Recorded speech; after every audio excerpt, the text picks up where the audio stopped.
Do you love the look of small patchwork blocks, but don't really want to cut all the small blocks just to sew them back together again? Well, if you've got a 5-inch pre-cut pack, also known as a charm pack, I've got the cutest tutorial for you today. Let's turn these 5-inch pre-cuts into patchwork blocks. Let's get started. This is kind of cute. I may not want to cut this one. Hey everyone, it's Ladine from Sugar Stitches Quilt Co. This channel is all about quilting with the tips, tricks, and techniques to make you a better quilter. So if that sounds like what you like, then hit subscribe so you are notified when I upload new videos.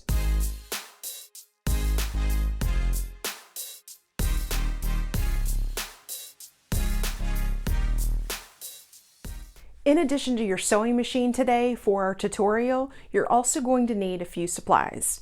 One 5-inch pre-cut pack, also known as a charm pack, quilting ruler. If you have a 5-inch square quilting ruler, this is actually going to be perfect, but any ruler larger than a 5-inch one will work. You're also going to need a rotary cutter mat, a rotary cutter. I use both of mine from Martelli Notions, thread. I love Aurifil 50 weight in white for all of my piecing. And you'll need your iron. I like my Aliso mini project iron. And you never know, you may need a seam ripper because sometimes things just don't go as planned. For my project, I am using this cute charm pack from Riley Blake. We want to start by laying out our 5-inch blocks as we will want the final 4 patch. If you have two similar colors or two similar prints, you want to make sure that they are in the opposite sides of your 4 patch. We wouldn't want the two reds together touching. And so we're just going to lay this out in this manner. Our top 2 pieces of fabric, we will line up all of the edges, and we will be sewing 1/4 inch away on either side of the squares. I like to put a pin just in the middle to hold them together as I take them over to the sewing machine. Usually when I'm doing this project, I have a lot that I'm doing, so I don't want to mix any of them up. And then again, these two, place right sides together, lining up all of the edges. And then I'll put a pin in the middle. And then we'll take them over to our sewing machine, and again, we're sewing 1/4 inch down either side of the square. Here we are at the sewing machine, and as I mentioned, we're going to sew 1/4 inch down the left and right sides of our 2 fabric squares together.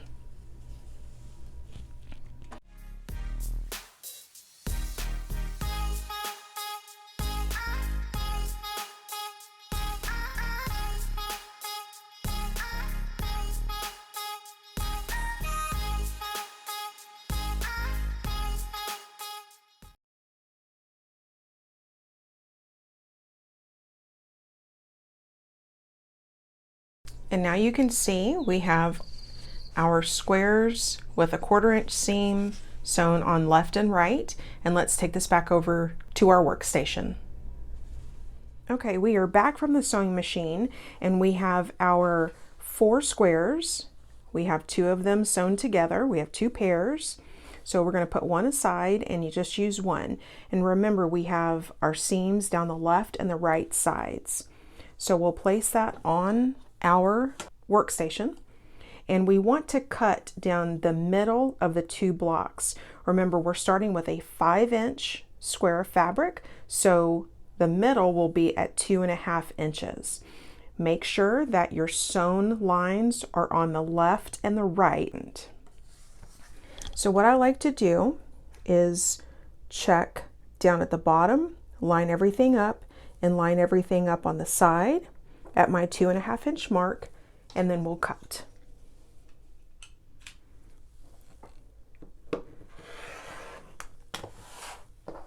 And now when we open these up, you'll see that we have 2 long rectangles.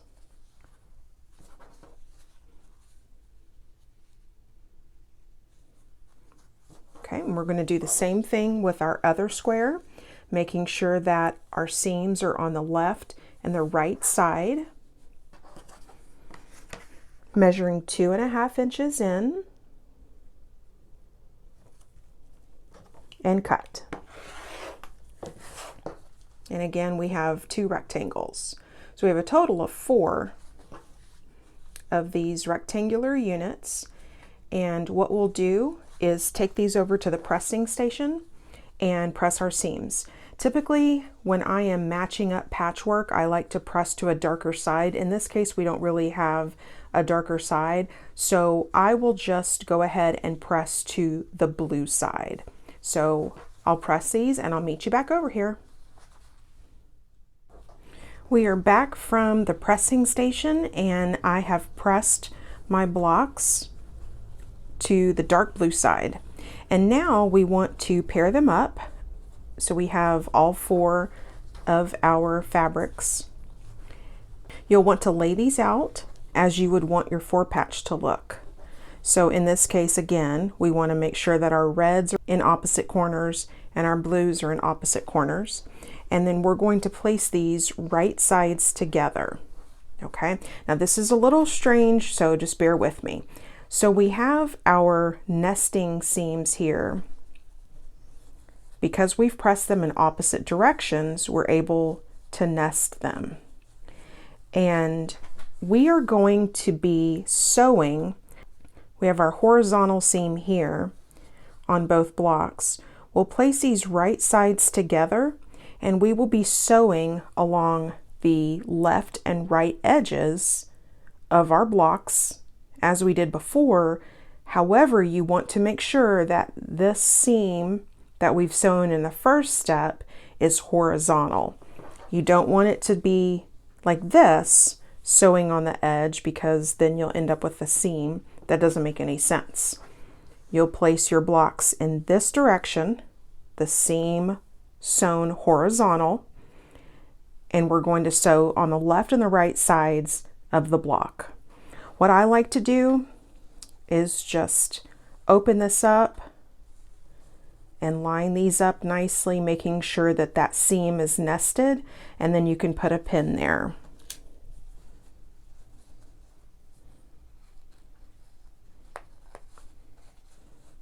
Okay, and then that's ready to go. And then you do the same on this side, just lining everything up, nesting those seams. You can feel it with your finger. Making sure that everything is lined up, and then pin. There's no need to pin in the middle where the remainder of the seam is, because we're not sewing there. We're only pinning in these areas where we're going to sew.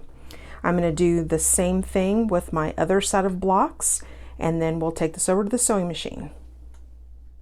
Here we are at our sewing machine with our 2 blocks, again pinned on each side, and we want to make sure that our seam previously sewn is horizontal, and we also want to make sure that our fabrics are facing the right way with the opposite fabrics touching. And now we're going to sew the left and right sides of each block.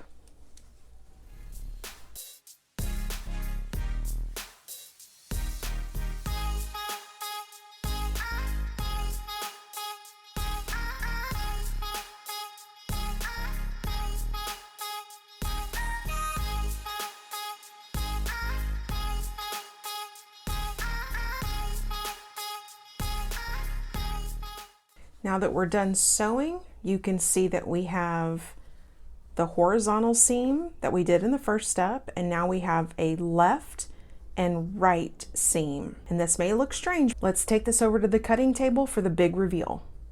We are back from the sewing machine, and now we have our units. Again, horizontal seam and a left and a right seam. So let's place the unit down on our cutting table with our horizontal seam and then our 2 left and right seams here. And again, we're going to cut down the middle.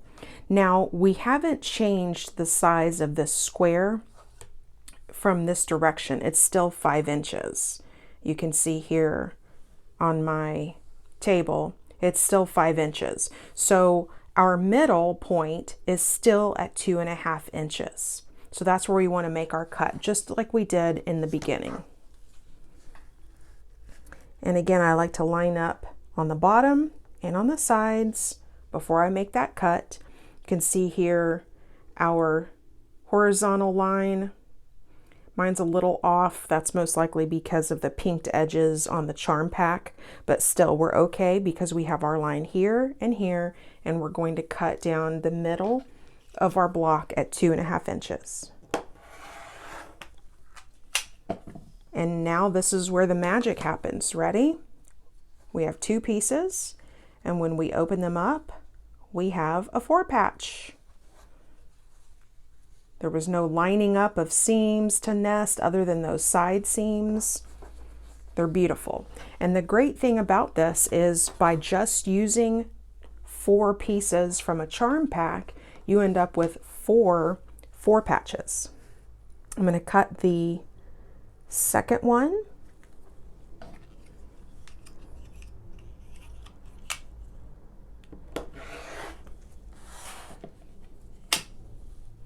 And we can open this up, and you can see where I mentioned that your alternating fabrics will still be in the right directions, but your 4 patches are all going to end up a little bit different. You can see here this block is here.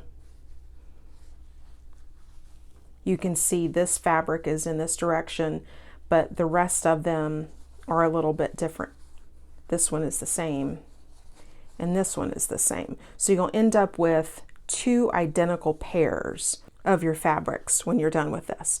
So now we can take these over to the pressing station. I like to press my seams open, so I'm going to do that, and I'll meet you back over here.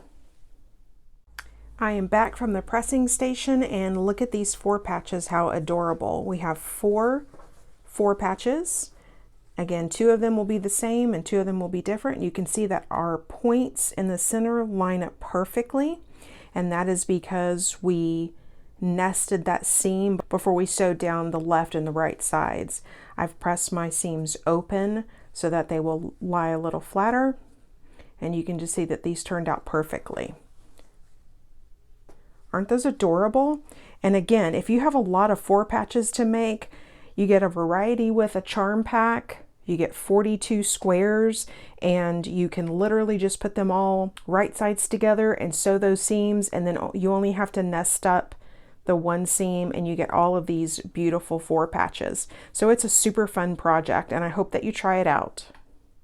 Do you love 4 patches? Did you like this tutorial and this method of making them? I recently made the most adorable Christmas stocking using this technique with 4 patches. There's a link in the description to the blog article that I have to walk you through making those stockings. But I'm curious to hear what you thought of this tutorial. Drop me a comment below and let me know what you thought. And if you found this video helpful, don't forget to give it a thumbs up so that I can keep creating free content for you. So until next time, keep on sewing and creating. I'll see you next time.